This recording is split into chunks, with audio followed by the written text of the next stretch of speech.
amazing theater does not need many comments. I don't need to tell you how beautiful it is, how harmonious. To me it gives the feeling of a big embrace, like two big arms waiting for you to close you in this magical space which is the Greek theater.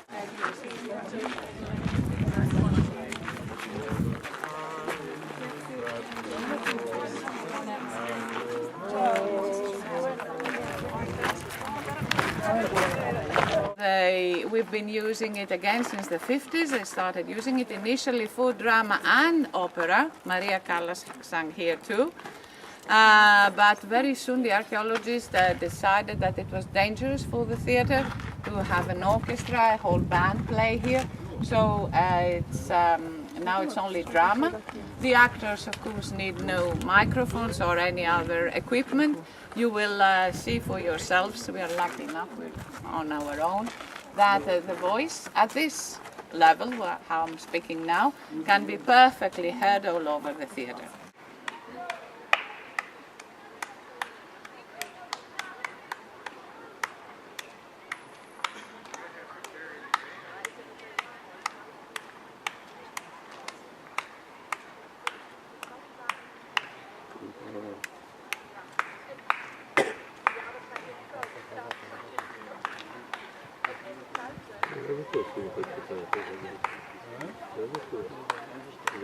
That's crazy.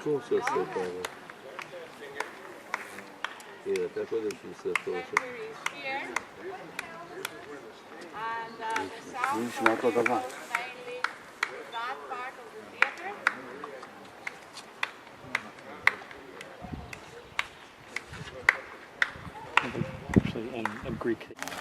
In this theater, which is described by the Roman writer Vitruvius as the perfect Greek theater, when he describes the Greek theater, in fact he describes this theater here is really the perfect theater.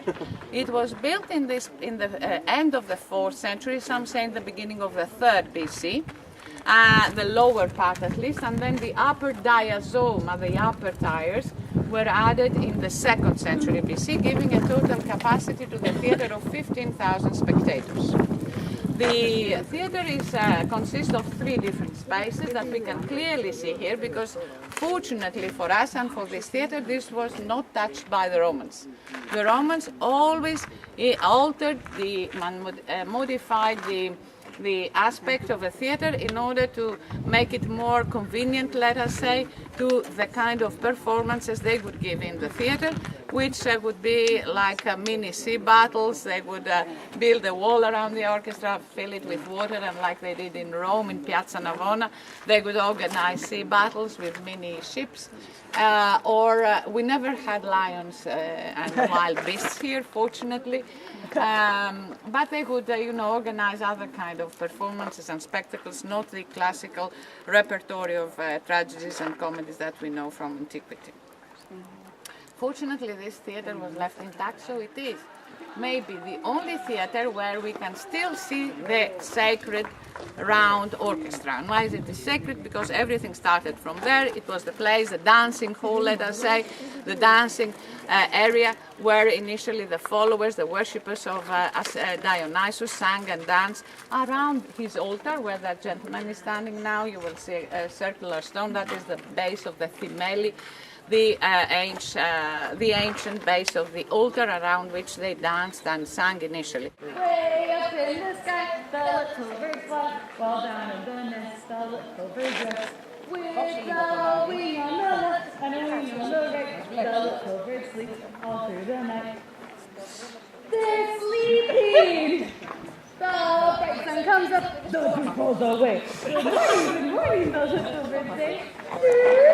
You know that later there was this poet Thespis who introduced some words that were recited by the actors, and towards the end the dialogues and the monologues were separated by the lyrical parts of the tragedy or the comedy that were sung and danced by the actors and the chorus, always in the orchestra. Why orchestra? Means in Greek the place where we dance. It comes from the verb orcheomorchumum, which describes the kind of dance that they would do in an oscillating movement around the altar of the god. This perfect orchestra. Later it became, even in Greek now, in modern Greek, it means the band of musicians, classical mainly, because this was the place where they stood, where they played music, where they sang, even in the ancient play.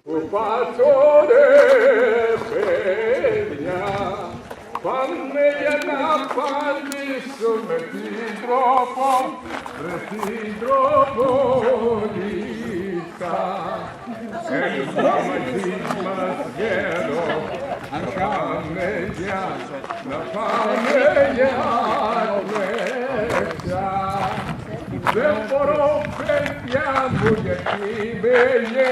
γιατί με γέροντα.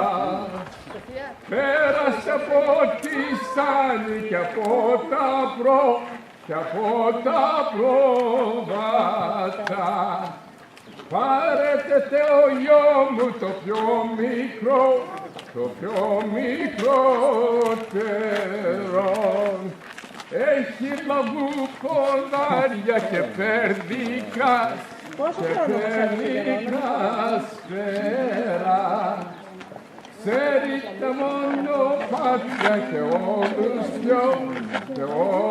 πιο καλά.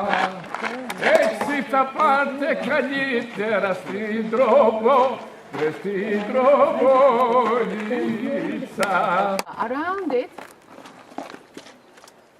like a half circle, but in reality, the theater of Epidaurus is elliptical, so it's half an ellipse and not a half circle, something that makes the acoustics even better, and the view for the spectator sitting on the ends of the theater even better. Unfolds the theater, the place of the cavea, as it is called in Latin, the place where the public would sit. We have 12 staircases in the lower part separating or 13 if we count the extreme ones, 13 staircases separating the theater in 12 sectors. And on the upper part we have 22 sectors. We don't have the first and second. We should have 24 because for every sector of the lower part we have 2 on the upper part, but we don't have the first and the last one, so we have 22 instead of 24. The theater has a total of 55 rows of seats, 34 of which are in the lower part and 21 on the upper part. And here you will have your ratio again, like yesterday in the Parthenon. The number 34 is, or rather, the number 21 is the addition of the numbers 1, 2, 3, 4, 5, and 6. If you add these numbers, you find 21. The number 34 is the addition of 7, 8, 9, and 10. All right, and so this is connected to the golden section. It has this has to do with the shape and the beauty and the harmony of the theater, but also with the acoustics. The first row of seats in the lower and higher part were seats for the authorities, so they are different from the others because they have a back. And this is where the authorities would sit, the religious and political authorities. And here in the back side, we have what is left of the stage of the theater that in the Greek theater doesn't have a very big importance. It's rather a set that will remain unchanged, since in a Greek tragedy we have these famous rules, these famous laws given by Aristotle, unity of space, time and action. So according to this law of the unity of space, of place, it means that everything, the whole drama, the whole play takes place in the same area, in the same place, so they don't really need to change the set. What is the set? Usually the facade of the palace. In all the tragedies we have phrases like I see Clytemnestra coming out of the palace, so obviously it's the palace. But in 2 occasions we have the facade of a temple. In there are 2 doors, as you can see, on either side, which enable the entrance of the public into the theater. Hold, so you know, Lauren. See if all hold us.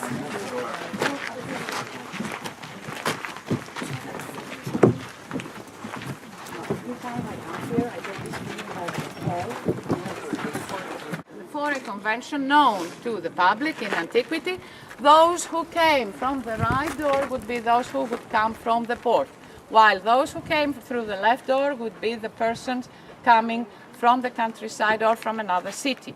This was established in Athens in the Theatre of Dionysus, the one we saw below the Acropolis yesterday, because actually the road from the Piraeus came from the right side, and the road from the countryside or another city would come from the left side of the theatre. So that was established in Athens, and then it became a rule, a law for all the theatres of the ancient Greek world. How many ancient Greek theatres?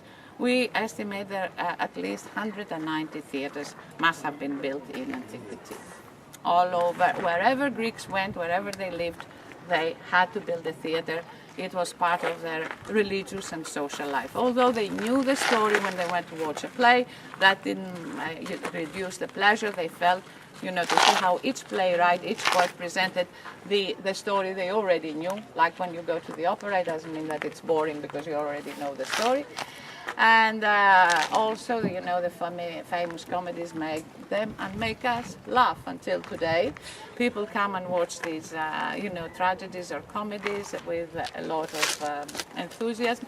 Even people that don't have any classical cultures enjoy. It's a tradition that is very much alive in Greece. We have a lot of ancient theatres, open door theatres. So during the summertime, there are festivals and performances all over the country. But of course, the most beautiful, the most exciting is this one.